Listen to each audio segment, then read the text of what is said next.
Et bonjour à tous, on se retrouve aujourd'hui pour une nouvelle vidéo. J'espère que vous allez bien, que vous êtes en forme. On va aborder aujourd'hui un thème qui va m'intéresser pas mal, à savoir quels outils, quels vecteurs de puissance on va pouvoir développer durant la phase de descente.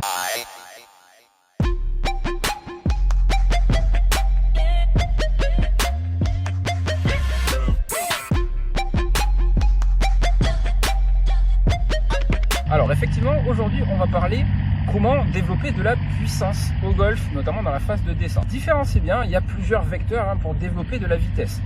Vous avez tout ce qui va être au niveau de l'action des bras de levier, il y a le relâchement bien évidemment, il y a pas mal de choses. Là aujourd'hui, on va rester dans trois actions qui sont des vecteurs de force, vecteurs de puissance qui sont mesurables notamment avec des plaques de force au sol, notamment avec les plaques des Smart Tool Move, les Body Track, etc.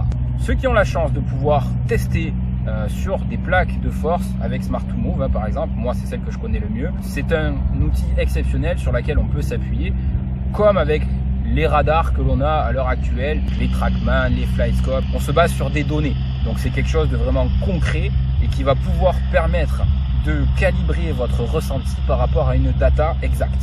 Donc aujourd'hui, on va parler puissance, et notamment dans la phase de descente. Il faut savoir que vous avez trois vecteurs de force qui vont s'appliquer dans la phase de descente.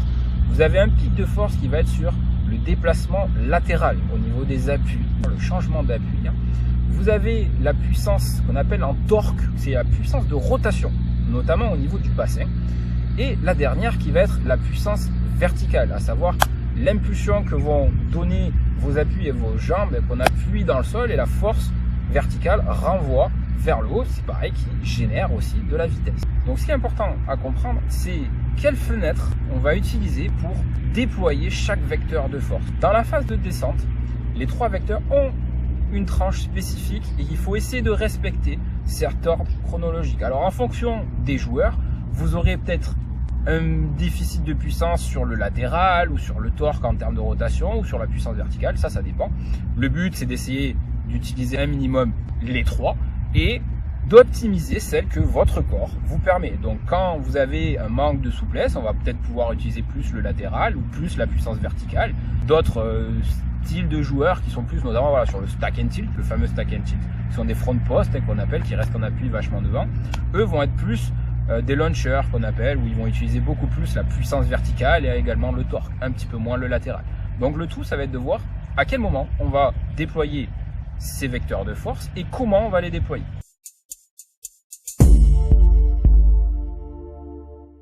Donc premier point qu'on va voir, le premier qui va se faire dans la phase de descente, à savoir le pic latéral.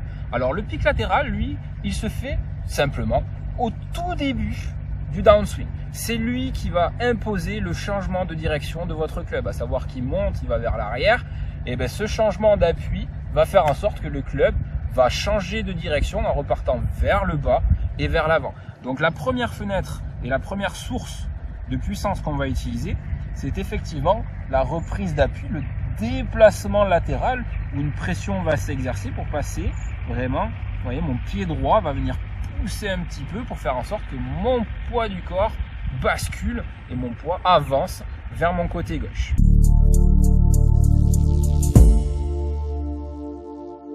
Deuxième vecteur de puissance, le torque, donc la puissance générée en termes de rotation de votre corps. Donc celle-ci, elle a une fenêtre importante. On a vu la première phase où on va développer cette puissance latérale et ensuite votre corps va commencer à enclencher la rotation et c'est là qu'il génère le maximum de puissance en termes de rotation.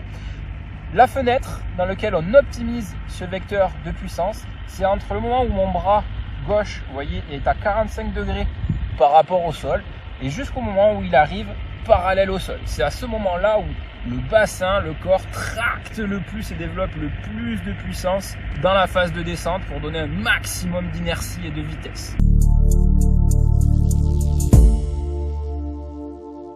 Dernier vecteur de puissance, c'est la puissance verticale. Une chose qu'on ne développe pas énormément encore, c'est quelque chose qu'on a découvert il n'y a pas très longtemps. Des joueurs sont encore un petit peu dans l'optique de rester très stable au niveau des appuis et c'est ce qu'on a appris il y a très longtemps, où effectivement maintenant on apprend à vraiment développer de la puissance avec les gros muscles, hein, notamment les cuisses, les muscles beaucoup plus puissants. Donc quelque chose qui développe pas mal aussi d'énergie. Donc la fenêtre du vecteur de la puissance verticale, lui, va arriver à la toute fin. C'est le dernier qui va se mettre en place et qui va être entre le moment où mon bras gauche est parallèle au sol jusqu'à ce que mon club, lui, arrive parallèle au sol. C'est à ce moment-là où les jambes, notamment la jambe avant, développent le plus de puissance, où elle appuie le plus. Et toute cette force-là va nous ramener vers le haut. Et l'avantage de ce vecteur-là, toute la force va générer, va remonter.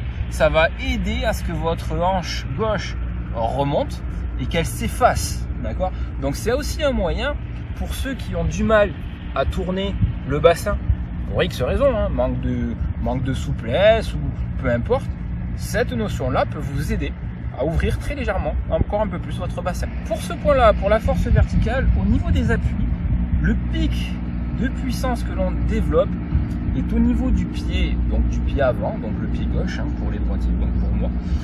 Et même au-delà de ça, il va se développer sur cette zone-là du pied. C'est pas sur l'arrière, c'est vraiment sur la partie avant du pied. C'est elle qui exerce un maximum de puissance. Quelque chose pour vous entraîner avec. Il existe des petits outils pédagogiques qui sont très bien pour travailler justement cette impulsion-là et pour ressentir surtout l'impulsion de quand on appuie, le fait de pump, où ça renvoie un petit peu vers le haut. Donc vous avez, moi je l'utilise beaucoup en cours, c'est quelque chose qui est très bien pour développer cette sensation.